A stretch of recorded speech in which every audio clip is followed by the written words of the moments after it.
શું તમને પણ કબજિયાતની તકલીફ છે?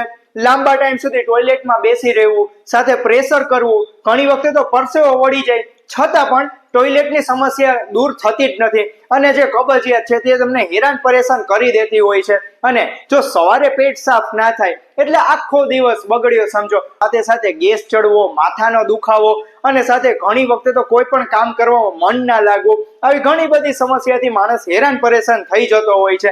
પરંતુ આ બધી જ સમસ્યાથી બચવા શું કરવું જોઈએ? અને કહેવાય છે ને કે કબજિયાત છે એ બધા રોગોની માતા છે.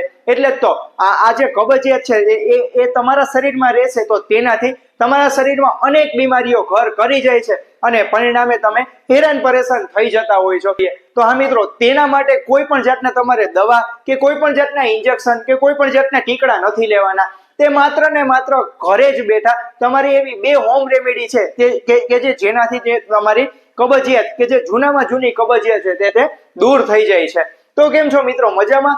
હું ડોક્ટર રાજન આજે આપની પાસે નવી મસ્ત અને રોજની લાઈફમાં યુઝફુલ એવી માહિતી લઈને આવી ગયો છું. તો આજે મિત્રો વિડીયો છે તે તમે જરૂરથી છેલ્લે સુધી જોજો. અને હા મિત્રો, જો તમે આ ચેનલ પર નવા હો તો જરૂરથી આ ચેનલને સબસ્ક્રાઇબ કરવાનું ના ભૂલશો.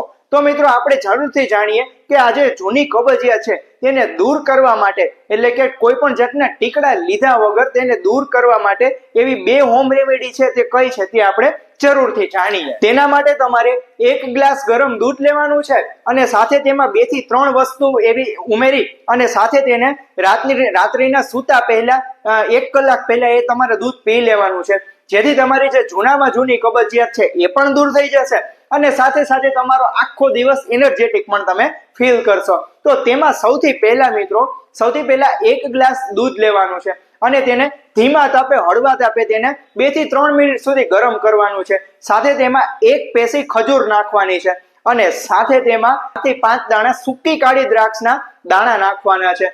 અને સાથે સાથે મિત્રો સૌથી અગત્યનું તો એ છે કે તેમાં 1 ચમચી ત્રિફલા પાવડર ઉમેરવાનો છે અને સાથે અડધી ચમચી દેશી ગોળ નાખવાનો છે અને તેમને 4 થી 5 મિનિટ સુધી હળવા તાપે ગરમ કરવાનું છે. દૂધ એ પછી તેને હુંફાળું દૂધ બનાવીને તેને આપણે જે રાત્રિના જે સુવાનો જે ટાઈમ છે તેનાથી તેનું સેવન કરવાનું છે અને જેથી આપણે જે જૂનામાં જૂની કબજિયાત છે તે પણ જરૂરથી દૂર થઈ જશે. ખજૂર અને કાળી દ્રાક્ષમાં પ્રચુર માત્રામાં ફાઈબર રહેલા હોય છે અને અત્યારે મિત્રો આ સમયમાં નાના બાળકોથી લઈ મોટી ઉંમર સુધીના વૃદ્ધોમાં તમામ લોકોમાં આ જે સમસ્યા છે, આ જે કબજિયાતની સમસ્યા છે તે અવારનવાર વારે જોવા મળતી હોય છે. આ સમય દરમિયાન આપણા શરીરમાં ફાઈબરની ઇન્ટેક પણ આપણે ઓછા પ્રમાણમાં થતી હોય છે. એટલે જ તો મિત્રો આમાં જે ખજૂર અને જે કાળી દ્રાક્ષ છે, જે સૂકી કાળી દ્રાક્ષ છે, તેમાં ફાઈબર પ્રચુર માત્રામાં, વિપુલ માત્રામાં હોવાથી તે કબજિયાતનો કાળ છે. સાથે સાથે મિત્રો ખજૂરનો એક મહત્વનો ફાયદો એ પણ છે કે જે આપણા શરીરમાં જે રહેલું હિમોગ્લોબિન છે તે પણ વધારવા માટે અસરકારક ભૂમિકા આપે છે. અને મિત્રો આ જે હુંફાળું દૂધ છે તે તમારે રાત્રિના સૂતાના 1 કલાક પહેલા તમારે જરૂરથી સેવન કરવાનું છે કે જેથી આપણને જે જૂનામાં જૂની જે કબજિયાત છે તેનાથી પણ છુટકારો પણ મળશે અને સાથે સાથે જે તમારા આંતરડા છે તે જેમાં જે જૂનો કચરો રહેલો છે તે પણ સાફ થઈ જશે અને તમને કબજિયાતથી આસાનીથી છુટકારો મળશે. બીજા નંબરની હોમ રેમેડી છે તે છે હરડે. તો મિત્રો આયુર્વેદમાં એક કહેવત છે કે યસ્ય માતા ગૃહે નાસ્તિ તસ્ય માતા હરિતકી. એટલે કે મિત્રો આપણા ઘરમાં જે કોઈ મા સમાન ઔષધ રહેલું છે તો તે છે હરડે. એટલે જ તો મિત્રો જેવી જ રીતે જે નાના બાળકની જે માં છે તે તેમની જેવી જ રીતે જે સાર સંભાળ રાખતી હોય છે તેવી જ રીતે આપણા આરોગ્યની સાર સંભાળ પણ હરડે રાખતી હોય છે. એટલે જ તો મિત્રો જે લોકોને મળ નિષ્કર્ષણની ક્રિયામાં લાંબા ટાઈમ સુધી બેસી રહેવું પડતું હોય, સાથે જે લોકોને પાચનની સમસ્યાને કારણે મોઢામાંથી દુર્ગંધ આવતી હોય, એવા લોકો માટે હરડે એક શ્રેષ્ઠ અને નિર્દોષ ઉપચાર છે. તો તેના માટે આપણે કઈ રીતે તેનો ઉપચાર કરવો જોઈએ? તો હા મિત્રો, તેના માટે આપણે સૌથી પહેલા 300 ml પાણી લો અને સાથે તેમને ગરમ કરી અને તેમાં 1 ચમચી હરડે પાવડર ઉમેરી દો અને તેમને મિક્સ કરી અને તેમને હુંફાળું થાય ત્યાં સુધી રાખો.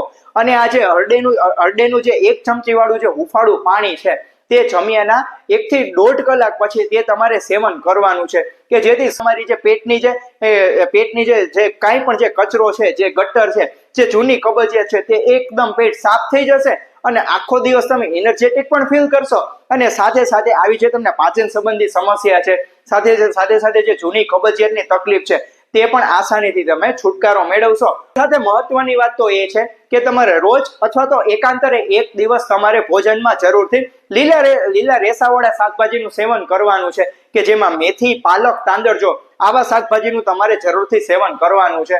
અને સાથે મિત્રો મારી તમને બે હાથ જોડીને વિનંતી છે કે જ્યારે તમને ભૂખ લાગે કે જ્યારે તમે નાસ્તો કરો ત્યારે તે જંક ફૂડ ન ખાતા, તેની જગ્યાએ ખજૂર જેવી વસ્તુને આપણે જરૂરથી સ્થાન આપવું જોઈએ, કારણ કે તેમાં ફાઈબર પ્રચુર માત્રામાં રહેલા છે અને સાથે આયર્નનો પણ તે કુદરતી મોટો એવો સ્ત્રોત છે, અને તેને કારણે આપણા શરીરમાં કબજિયાત જેવી બીમારી પણ ઘર નહીં કરે અને સાથે સાથે હિમોગ્લોબિનની પણ ઉણપ નહીં થવા દે.